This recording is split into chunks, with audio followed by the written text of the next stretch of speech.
നമസ്കാരം. ഇറാനുമായിട്ടുള്ള സമാധാന ചർച്ചകൾക്ക് തുടക്കമിടുന്നതിനായി US vice president JD Vance വെള്ളിയാഴ്ച പാകിസ്ഥാനിലേക്ക് തിരിച്ചു. ഉന്നതതല അമേരിക്കൻ പ്രതിനിധി സംഘത്തെ നയിക്കുന്ന വാൻസ് നിർണായകമായ ഈ നയതന്ത്ര നീക്കത്തിന് മുന്നോടിയായി മിതമായ പ്രതീക്ഷകളും പങ്കുവച്ചു.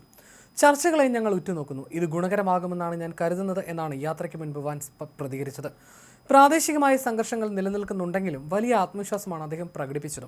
വരാനിരിക്കുന്ന ചർച്ചകളെക്കുറിച്ച് ദൃഢവും എന്നാൽ പ്രത്യാശ നിർഭരവുമായ നിലപാടാണ് വാൻസ് സ്വീകരിച്ചത്. അവർ ഞങ്ങളെ കബളിപ്പിക്കാനാണ് ശ്രമിക്കുന്നതെങ്കിൽ അത്ര എളുപ്പത്തിൽ വഴങ്ങുന്നവരല്ല ഈ ചർച്ചാ സംഘമെന്ന് അവർക്ക് മനസ്സിലാകുമെന്നും അദ്ദേഹം കൂട്ടിച്ചേർത്തു. ഞങ്ങൾ ഈ ചർച്ചകളെ ഏറെ ഉറ്റുനോക്കുകയാണ്. ഇത് ശുഭകരമായി തീരുമെന്നാണ് ഞാൻ കരുതുന്നത്. പ്രസിഡന്റ് പറഞ്ഞതുപോലെ ഇറാൻ ആത്മാർത്ഥതയോടെ ചർച്ചകൾക്ക് തയ്യാറാണെങ്കിൽ സഹകരണത്തിന്റെ കരം നീട്ടാൻ ഞങ്ങൾ തീർച്ചയായും തയ്യാറാണ്. മറിച്ചാണെങ്കിൽ അത്ര എളുപ്പത്തിൽ വഴങ്ങുന്നവരല്ല ഈ ചർച്ചാ സംഘമെന്ന് അവർക്ക് ബോധ്യപ്പെടും.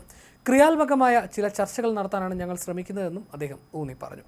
വാഷിംഗ്ടണും ടെഹ്റാനും തമ്മിൽ ദശകങ്ങൾക്കിടയിൽ നടക്കുന്ന ഏറ്റവും സുപ്രധാനമായ ഇടപെടലുകളിൽ ഒന്നാണ് ഇസ്ലാമാബാദിലെ ഈ കൂടിക്കാഴ്ച. മേഖലയിലെ സുസ്ഥിരതയെയും നിലവിലെ വെടിനിർത്തൽ ചർച്ചകളെയും സ്വാധീനിക്കാൻ ശേഷിയുള്ള ചർച്ചകൾക്ക് വാൻസാണ് നേതൃത്വം നൽകുന്നത്. ഈ ചർച്ചകളിൽ ഡൊണാൾഡ് ട്രംപിന് വ്യക്തമായ പ്രതീക്ഷകളുണ്ടെന്നും അദ്ദേഹം സൂചിപ്പിച്ചു. പ്രസിഡന്റ് ഞങ്ങൾക്ക് കൃത്യമായ മാർഗ്ഗനിർദ്ദേശങ്ങൾ നൽകിയിട്ടുണ്ട്. ഇനി കാര്യങ്ങൾ എങ്ങനെ മുന്നോട്ട് പോകുമെന്ന് നമുക്ക് കാണാമെന്നായിരുന്നു വാൻസ് പ്രതികരിച്ചത്. സ്റ്റീവ് വിറ്റ്കോഫ്, ജാരഡ് കുഷ്ണർ തുടങ്ങിയ മുതിർന്ന വ്യക്തികളും ഈ പ്രതിനിധി സംഘത്തിലുണ്ട്. ഈ ചർച്ചകൾക്ക് വാഷിംഗ്ടൺ എത്രത്തോളം പ്രാധാന്യം നൽകുന്നുണ്ടെന്നത് ഇതിലൂടെ തന്നെ വ്യക്തമാണ്. വരാനിരിക്കുന്ന ചർച്ചകളുടെ ഘടനയെക്കുറിച്ച് വൈറ്റ് ഹൗസ് പരിമിതമായ വിവരങ്ങൾ മാത്രമേ നൽകിയിട്ടുള്ളൂ. അമേരിക്കയും ഇറാനും തമ്മിലുള്ള ചർച്ചകൾ നേരിട്ടുള്ളതാണോ അതോ പരോക്ഷമായ രീതിയിലാണോ എന്ന കാര്യത്തിലും ചർച്ചകളിൽ നിന്ന് എന്ത് പ്രതീക്ഷിക്കണമെന്നതിലും വ്യക്തമായ സൂചനകൾ നൽകാൻ അവർ തയ്യാറായിട്ടില്ല. എങ്കിലും JD വാൻസിന്റെ ഇസ്ലാമാബാദിലേക്കുള്ള വരവ് വാഷിംഗ്ടണും ടെഹ്റാനും തമ്മിലുള്ള അപൂർവവും സുപ്രധാനവുമായ ഒരു ഉന്നതതല ഇടപെടലിനെയാണ് അടയാളപ്പെടുത്തുന്നത്. 2013 ബരാക് ഒബാമ ഹസൻ റുഹാനിയുമായി ഫോണിൽ സംസാരിച്ചത് ഒഴിച്ചു നിർത്തിയാൽ ഇറാൻ വിപ്ലവത്തിന് ശേഷം ഇത്തരം ബന്ധങ്ങൾ വളരെ അപൂർവമാണ്. നയതന്ത്ര ചർച്ചകൾക്ക് വഴി തുറന്നെങ്കിലും സംഘർഷം ഇപ്പോഴും രൂക്ഷമായി തുടരുകയാണ്. ഇരുപക്ഷവും താൽക്കാലിക വെടിനിർത്തൽ പ്രഖ്യാപിച്ചതിന് പിന്നാലെ തന്നെ അഭിപ്രായ വ്യത്യാസങ്ങളും ഉടലെടുത്തു. ലബനനിലെ ഇസ്രായേൽ യുദ്ധം അവസാനിപ്പിക്കുന്നത് കരാറിന്റെ ഭാഗമാണെന്ന് ഇറാൻ വാദിച്ചപ്പോൾ ബെഞ്ചമിൻ നെതന്യാഹുവും ഡൊണാൾഡ് ട്രംപും ആ വ്യാഖ്യാനത്തെ തള്ളി. ലബനനിലെ സൈനിക നീക്കങ്ങൾ തുടരുമെന്നാണ് ഇവരുടെ നിലപാട്. അതേസമയം ഹിസ്ബുള്ളയുമായിട്ടുള്ള സംഘർഷത്തെ തുടർന്ന് അടച്ചുപൂട്ടിയ ഹോർമുസ് കടലിടുക്ക് വീണ്ടും തുറക്കാൻ വാഷിംഗ്ടൺ ഇറാന് മേൽ സമ്മർദ്ദം ചെലുത്തിയിട്ടുണ്ട്. കരാർ വ്യവസ്ഥകൾ പാലിക്കുന്നതിൽ ഇറാൻ പരാജയമാണെന്ന് വിമർശിച്ച ട്രംപ് ഇതല്ല നമ്മൾ തമ്മിലുള്ള കരാർ എന്ന മുന്നറിയിപ്പും നൽകി. Steve Witkoff, Jared Kushner, Marco Rubio തുടങ്ങിയ പ്രമുഖർ തമ്മിലുള്ള ഏകോപനത്തെക്കുറിച്ച് വക്താവ് അന്ന കെല്ലി ഉൾപ്പെടെയുള്ള ഭരണകൂട ഉദ്യോഗസ്ഥർ ഊന്നി പറഞ്ഞു. ഈ ചർച്ചകളിൽ വലിയൊരു വഴിത്തിരിവ് ഉണ്ടാകുമെന്ന പ്രതീക്ഷ അന്ന കെല്ലി പങ്കുവച്ചു.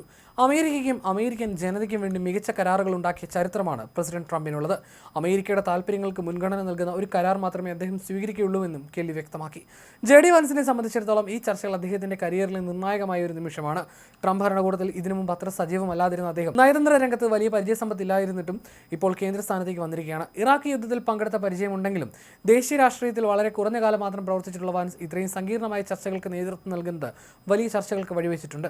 തന്റെ ഈ ചുമതലയ്ക്ക് പിന്നിൽ ഇറാന്റെ താല്പര്യങ്ങളുണ്ടെന്ന അഭ്യൂഹങ്ങളോട് പ്രതികരിക്കവേ എനിക്ക് അതിനെക്കുറിച്ച് അറിയില്ല, അത് സത്യമാണെങ്കിൽ ഞാൻ അത്ഭുതപ്പെടും. എന്നാൽ ഈ വിഷയത്തിൽ കാര്യമായ മാറ്റം കൊണ്ടുവരാൻ എനിക്ക് കഴിയുമെന്ന് തോന്നിയത് കൊണ്ടാണ് ഞാൻ ഇതിന്റെ ഭാഗമായതെന്നായിരുന്നു വാൻസ് പ്രതികരിച്ചത്. ഈ ദൗത്യത്തിന്റെ പ്രത്യേകതയെക്കുറിച്ച് വിദഗ്ധരും സൂചിപ്പിക്കുന്നുണ്ട്. നിയമപണ്ഡിതനായ ജോയൽ ഗോൾഡ്സ്ട്രീം നിരീക്ഷിക്കുന്നത് ഇങ്ങനെയാണ്: അമേരിക്ക ഭാഗമായ ഒരു യുദ്ധത്തിൽ സമാധാന ചർച്ചകൾക്കോ വെടിനിർത്തലിനോ വേണ്ടി ഒരു വൈസ് പ്രസിഡന്റ് അയക്കുന്ന സാഹചര്യം എന്റെ ഓർമ്മയിലില്ല. വിദേശ ഇടപെടലുകളുടെ കാര്യത്തിൽ വാൻസ് പുലർത്തുന്ന താരതമ്യേന മിതമായ നിലപാട് ഇറാന് അദ്ദേഹത്തെ കൂടുതൽ സ്വീകാര്യനായ ഒരു ചർച്ചാ പ്രതിനിധിയാക്കിയേക്കാമെന്നാണ് നിരീക്ഷകർ വിലയിരുത്തുന്നത്.